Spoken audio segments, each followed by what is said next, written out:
Welcome to I'll Have You Know, a podcast from Rice Business. This episode is part of our Flight Path series, where guests share their career journeys and the stories of the Rice connections that got them where they are. From energy to artistry, Marian Villegas proves you don't have to choose between science and art. You can thrive in both.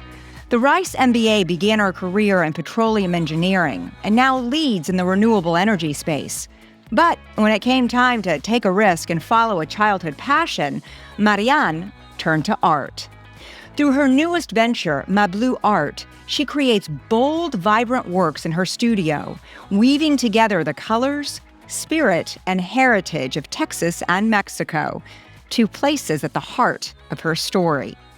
With unexpected touches like sand from Marfa and even tequila layered into her canvases, Marian is fearlessly blending worlds, careers, and creativity in ways uniquely her own. Join us as she shares how leadership, risk-taking, and imagination can fuel a life without boundaries. Our guest today on I'll Have You Know is Marian Villegas, professional MBA from the class of 23. Welcome. Hi, Maya. Thank you so much for having me. Well, we're thrilled to have you, and congratulations on graduating. I guess it's close to 2 years ago. 2 years ago. Feels like yesterday. It feels like yesterday, I think, for most. And then you sort of stop for a minute and think, wow, it's been 2 years.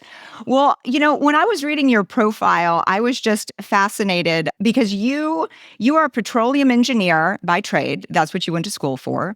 But you're also this phenomenal Houston-based artist with a studio. And when I was reading about you, I was thinking, wow, like merging the right brain and the left brain, like that's really, really unique.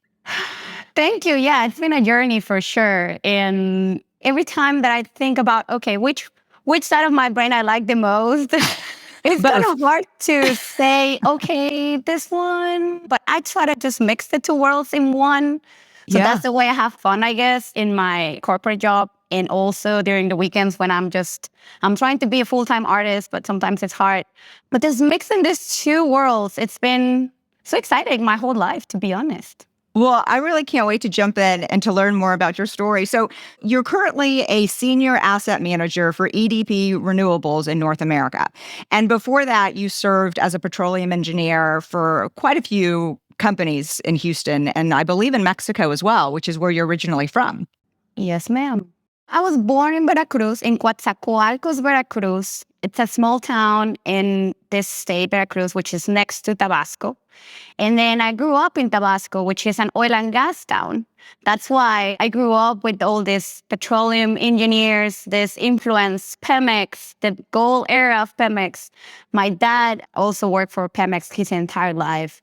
So I had access to all these amazing people always talking about how petroleum engineering worked. And I guess if I need to name that part of my life, I will call it for sure when I was extremely curious about everything. Curiosity led me to the degree I have now, which is petroleum, comes from the University of Guadalajara in Tabasco.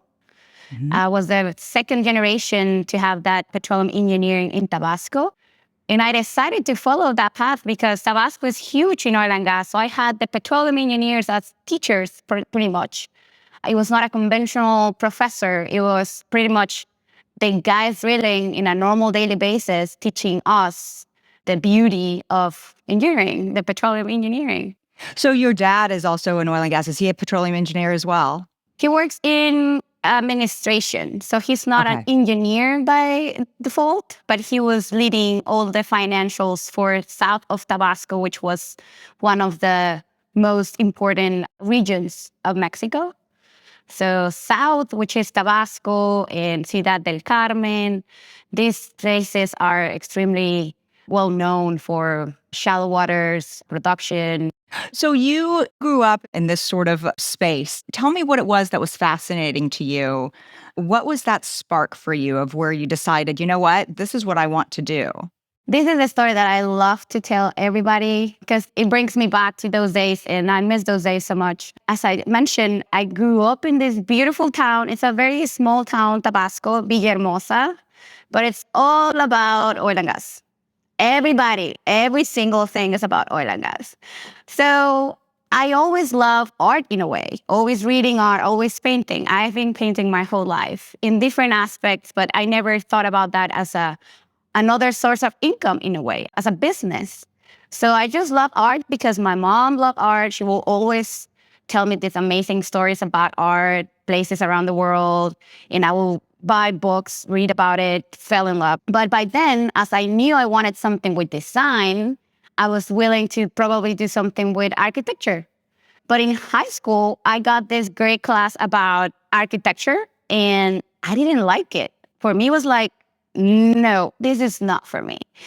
So I was struggling before I actually decide what to be, what to study. And then one day I told my dad, like, hey, Dad, okay, who is the most important petroleum engineer in Pemex? And he's like, what? Like, well, it depends. We have different regions. And I'm like, well, in our region, here in Tabasco, who is the number one? Who is the boss? And he's like, oh, well, okay, this engineer. I'm like, okay, can you get me an appointment? And he's like, this is not something that you just go and request an appointment. No, this guy is busy. So long story short, I convinced my dad. He called his assistant. I guess this guy was very curious when he heard about it. So he said yes. So then I got a call and they were like, hey, Marian, you can come visit this engineer. You just have 15 minutes. I got a huge notebook, with a bunch of questions. So my dad was like, please, Marian, please just behave. Don't waste his time. He knows me. And, I'm like, don't worry. I got it. Let me go. So I How went old there. were you when you did this? I was 17. 17. So you were a grown kid. Yes, I was. I was not 10 years old. I was 17. It's still very immature.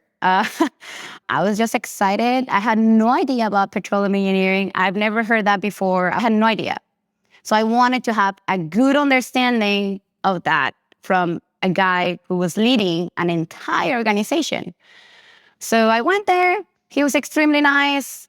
He saw me. He's a very sharp guy. And in the minute he saw me, he was like, okay, Marian, I guess those are all your questions. I'm going to just talk about petroleum engineering. You don't need to tell me your questions. I will just tell you my story. And after an hour and a half, not 15 minutes, an hour and a half of this amazing story, I fell in love with the idea of being a petroleum engineer. He talked about, this is art. The words, the way he was explaining that to me like a story. For me, that was yes, I want something that I can feel that passionate about. For me, it's also art in a way. Like, wait, how do you drill a well? And you're telling me that you cannot see it, but you know where to go. And, for me, it was like, this is art. Yeah. I do remember the only question I asked him was, I asked a lot of questions, but the main one that he was shocked. And until today, I can say that he's my friend. I kept that guy as an engineer and mentor my whole career. I asked him, what is the difference in between you sitting behind that chair and all the petroleum engineers that are way behind you, are here listening to you, waiting for your leadership? So how can I be in that chair? What do I need to do to be leading a team one day? To be that person that people will follow for good decisions as an example. I want to be like you.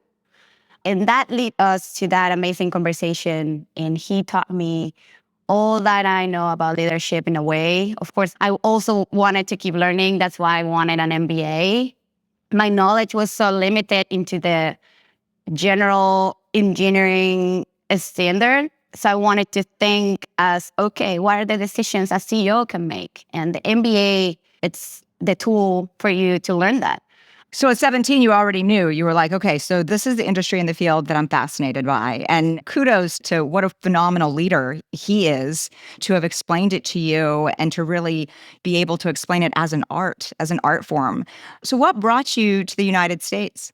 Yeah, so I was in Villahermosa. And then this company, Petrofac, came to the state and I got a job. Well, half job. I was just doing a program through my university that I was not fully working. I was learning. So I will go there half day before going to school. So like an internship. Like an internship. Yes, an internship. I was there for 2 years. And during these 2 years, I met an amazing person that is my friend now. And she was the one that told me like, hey, Marian, you should come to Houston. She's from Houston and also from Villahermosa. She has these two worlds. And I'm an only child, so I never actually thought about, oh, well, yeah, I could potentially live in a different country. Never. So she was the one that put that little idea in my head. And then through time, when I was talking with so many people in this company, I had people from all over the world working there. That gave me the idea of, oh, wow, this is actually something that I can look into it. And all the managers that I had, they were extremely excited about everything related to me and seeing me grow and in my career. So they were the ones also telling me, Marian, yes, keep learning English, keep being that curious person. You should try. You should look into another opportunity out of town. So when did you come to Houston? I came to Houston in 2017. And I came to Houston first to visit my friend. She moved to Houston, and then she invited me to see the town, to be with her, be around, get to know the city. So when I came here, I was like, wow. And this is me coming from a very small town into this massive town that is Houston. Yes. I was like, wow, yes, I want to be here. Yes. And she introduced me to a lot of people. And from all these people, I met this amazing engineer that became, with time, my friend and also my boss. And he was the one giving me the first opportunity to work here in the U.S. And which company was that with? This was Sigma Cube. Okay. Sigma Cube was mainly driven by data and mainly driven by fracking design. So as a petroleum engineer, I knew a little, but my expertise was in production. That was a different field for me to learn. But the key, the thing that opened the door for me was that I was coming from Tabasco, and Tabasco by then was also boom in oil and gas. And as I'm coming from Pemex too, the very first door was, Marian, you know all these people. You know all these engineers in Mexico. Yeah. And then I was able to help a little, and give some direction. We can go here, we can go there. So I had access to these offices in Pemex, in Tabasco, in Mexico City, in Reynosa, all the different regions. So that was my very first experience. He trained me with the team in US, here in Houston. I started traveling a lot. I had my very first job hired in US into Poza Rica, which is a different city, another city in Veracruz, in Mexico. And this is used to be mostly driven by fracking design as well. So I learned a lot about fracking design, and it was me connecting these two countries to develop and drill wells. So you said design, right? So design is artistic as well, just like drilling wells and then fracking design. And I see sort of the common thread. When did you decide you wanted to be an artist? I mean, because you grew up with art, as you mentioned, and your mother was fascinated by art. And like, when did it make that transition where you're like, you know what? I love petroleum engineering, but I want to be an artist? Yeah. So when I moved to Houston, it was a little bit scary. But I always loved that type of scary. I'm the type of person that will always tell you, if this is scary, keep doing it. Like, do it. Something great is going to come out from that. I don't like to stay in my comfort zone. I love it. But in 2017, I had no friends. This was a different country. It was my very first time leaving home, different language. Everything was new. And exciting. I was very excited back then. I was like, yeah, I can wait to keep exploring, keep knowing people. I can wait to see what Houston will bring for me. So I was working and then nothing else. So in this free time, I went for the very first time to Texas Art Supply. Oh, we're over here off of Voss and like Texas Art Supply. Yes. Yes, the boss one. Yes, I know. It's around the corner, and my children love art. And I think I've spent like their entire college education fund at Texas Art Supply. I know exactly where that is. It's locally owned. It's been there for forever. Yes, and that store, as you can tell, is just amazing. I remember me spending the entire weekend there, spending all my money. And when I'm telling you all my money, Same. it was all my money. My very first paycheck, I remember this, and it was so funny. I ran out of money, and I called my dad. Dad, I need your help. And he was like, I can't believe you're spending all your money in art. Like, no, Marian, you need to learn. If you decided to leave the country, you're going to learn to live by yourself and how to budget, do your finance, everything. And that was a tough lesson because, of course, I was like, okay, what am I supposed to eat? But, well, I made it. And then I started selling art. I draw a little things, and then I start selling that to my neighbors in my building. I'm a very visual person, so they will be like, hey, Marian, can you draw this? I saw this amazing piece of art from another artist, but can you just tweak it? I want something similar. So I start doing that. Like, yeah, I mean, I cannot do that exactly like the artist. That's not right, but I can do my version of it if you like this idea. How much did you sell them for? Seriously, like $100. $200. So I started doing that, and I just started playing. And that's what I did all these years in between my job and art until this year. This year, I decided to go big and for the very first time to get my art studio, because I was a little bit scared to do it in a way of, man, I have my full-time job, which is pretty demanding. And also an art studio leads to deliverables. And you have now a second business. You know, what I found is when you're having the most fun and it's not work, when you can find that, then you found gold. You know, when it doesn't feel like work, then you found your true passion and what it is that you're destined to do on this planet. Oh, yeah. And until today, like it used to be my therapy. In a way, I will work the entire week, and during the weekends, I will paint full time. And for me, that was my escape. Today, it's also business. I have deliverables. I have people waiting.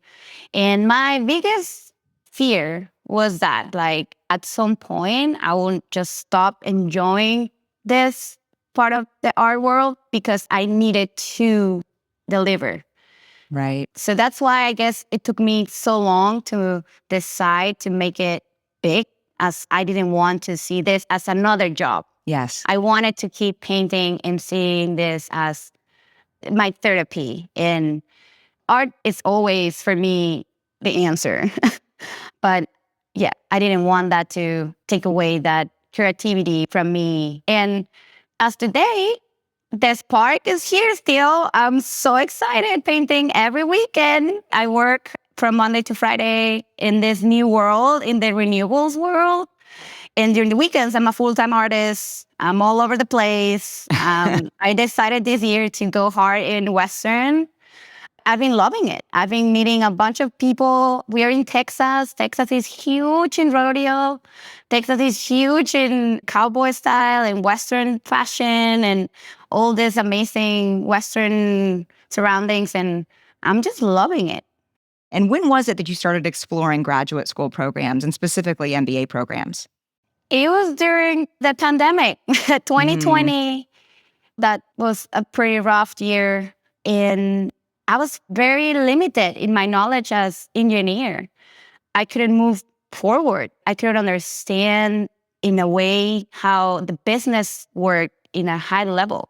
I was just designing wells, but I wanted to know, okay, what else? What is out there?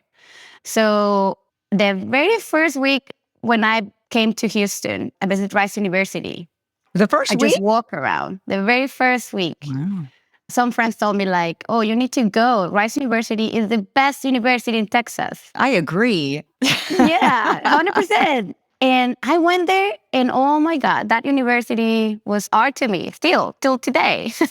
And I always thought, oh, wow, I don't know how again, but I really want to go to Rice. And I was like, okay, I need a few years to understand how the industry worked here in the US.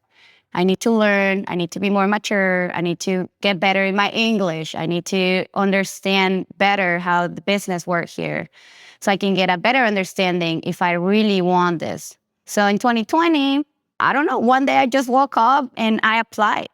And then I went through all the process. And after a few months, submitting documentation and getting all these interviews, I got like 7 interviews. It was like a long process. Honestly, I thought, I'm not going to make it. This is extremely hard. They were asking me extremely hard questions. And a few months later, I got a different job. I got my very first huge, let's say, deal in my job. And the next week, I got this call saying, Marian, you got accepted to Rice University MBA. We're going to send you the letter or it's in your mail. And I was speechless. Like, you did oh it. my God, okay. And then I remember I sat there for a second and I started crying a little of happiness, like, oh my God, I made it. Yeah. And I was so excited. Then the very first day came and I met a lot of amazing people that are still my friends today. And the MBA experience was the best experience ever. It was extremely hard, as I always have to say, yes, it's very hard. You need to be extremely committed to be there, to be present, to study. Time management. But, what I tell my children is that if it was easy, everybody would do it, That's true. And the hard things are the ones that, those are the fruits of your labor. The hard things are the things that matter the most. Yeah. And after 2 years in that amazing program, I, of course, feel different. I see everything different with a better approach. Rice University gave me a family as well. Rice University gave me a lot of expertise in areas that I didn't know existed. Yeah. It also gave you the opportunity and the confidence to start your own business and become an entrepreneur. On top of being a petroleum engineer, it was there that, you learned that you can really be an entrepreneur and go after this other opportunity that really spoke to you. Yes. And becoming a full-time artist. Having a full-time job during the professional MBA was extremely hard. Yeah. I had this full-time job and going to school after, from 6 p.m. to 9:30 p.m., Mondays, Wednesdays, Fridays. Also be in school during the weekends, working, exams, tests, nonstop for 2 years. I guess also gave me that confidence after I learned how to manage my time, that I was able, after graduation, to keep filling, in a way, my free time in something meaningful to me, something that I could share, in something that I could also create as a business. So my MBA gave me that mentality as, okay, now here are the tools. You can do it. You can manage your time because everything is about managing your time. Yeah. Then let's prepare a little business plan and see where do you want to be after graduation, if you can make it, and where do you need to be in 5 years? Where do you want to be in 10 years? And that's what I did. So for your studio, which is called Mablueart, right? So did that business plan originate at Rice? In a way, Mablueart always existed. And that was just the name that I chose. Nothing crazy. Mablueart means M-A as my name. Blue, because I'm obsessed with color blue. I have to confess. That's my very favorite color. And everything is blue. The brand is blue. Everything is blue to me. And art, Mablueart. So I started that when I was in Villahermosa still, but never actually thought about that as a business. So when I graduated, during my MBA, I started selling art to my friends too. And they will commission some pieces and they were like, Marian, you can do it. You need to believe in yourself. You can make it. So during my MBA, I had the idea. I started developing the idea, but I had no time to paint. because full-time work, full-time job and school was pretty hard. So as soon as I graduated, I knew I wanted to take the art business into another layer, probably not exponentially, but a step by step and see what else. So that's when I started painting more. We went to Marfa on 2022. My God, that's when I knew, okay, it needs to be Western. What a beautiful town. Marfa, Terlingua, amazing. I started sketching, I started drawing horses and hats and all this Western vibe. And with time, I started doing more horses and more cowboys. And one day I posted one and it went viral. Wow. And that's when I started getting all these crazy sales. And that led me to, okay, I need more space. And I decided to go and get my studio. And it was very scary. Today, well, my studio is my second home during the weekend. Where is it in Houston? It's in Winter Studios in this art district here in the Heights here in Houston. And I got my studio back in May of this year. And I've been painting since then. I'm like crazy every weekend. Some weekdays when I can. But yeah, as today, business, Mablueart is growing day by day. And I'm enjoying every single step. So I was reading also, so you have Marfa sand in every single one of your pieces, right? Because that was such a inspiring experience for you. And going back to geology, you're literally taking the earth and putting it into your art, which is really, just mind-blowing for me, right? Yes, in a way. And it's funny because, some of the pieces have that. I wanted to include a little bit of Texas in my pieces. And most of the pieces also have tequila and coffee and whiskey. So I could tell the story of, okay, this is a Mexican brand, or this is a different type of brand, or, what's the process in the tequila, what's the process in the vodka that I'm using to mix my acrylics and get these earthy tones that I love into the paintings. Wait a second, you got tequila in your art? In some pieces, yeah. Let me tell you, the process is the most exciting part. I'm just dancing, and drinking and singing and just enjoying the process. That sounds like so much fun. Oh, it is. You need to come visit me. It's I will. It's fun. Each piece has like more than 20 layers, which is seriously each day. It's like a big watercolor. So I like to paint different layers, different days. So at the end of 2 weeks, I have 10 plus layers done. Some days I like it, some days I don't. I keep adding more color. I keep adding a bunch of texture. I love texture.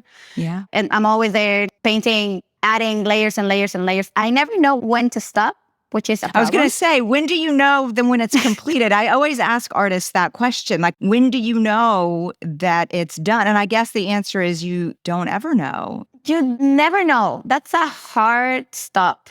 Sometimes I need to stop because my back will start hurting, Or you run out of tequila. Some shots and let's keep going. But